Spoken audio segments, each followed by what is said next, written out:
Darkly disturbed disclaimer. This story is a work of fiction. It is not based on real events or individuals. All characters, locations, and supernatural elements are entirely made up for entertainment purposes. Listener discretion is advised. It was July 20th, the night of the buck moon. A full, yellow eye hung low in the sky like it was watching someone.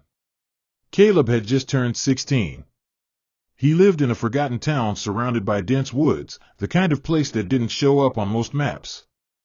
That night, he was out with his friends at a campfire near the old quarry, drinking stolen beer, telling lies, and trying to impress each other with stories about the buck moon curse.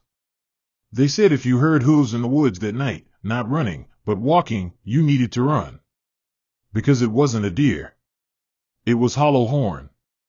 He used to be a man, some said. A hunter who killed too many bucks for sport.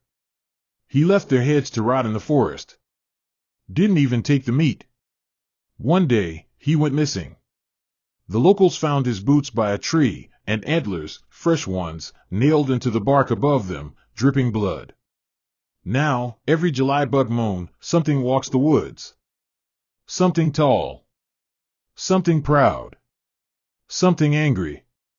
The friends laughed off the tale, except Caleb.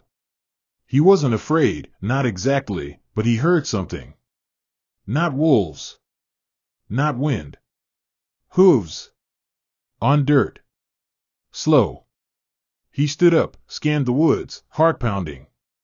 Everyone else was laughing. So he told himself it was just a deer. He shouldn't have looked back.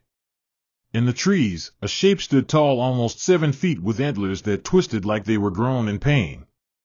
Its eyes glowed like twin moons. Its body was wrong. Stitched, somehow. Like it had been assembled.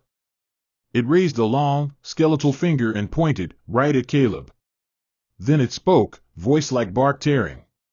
You take. You waste. Now you wear. Caleb tried to run. But his legs, they locked. The world spun. He collapsed. The others were screaming. But no one touched him. No one helped. He woke up at dawn. Alone. Shirt ripped. Blood on his face. His fingers stained black with sap. He stumbled home. His parents were horrified. Not by what had happened, but because of what was growing. 2 hard knobs had begun to swell from his skull, just under the skin. By nightfall, they'd broken through. Antlers. And in the woods, something new was walking. Something young.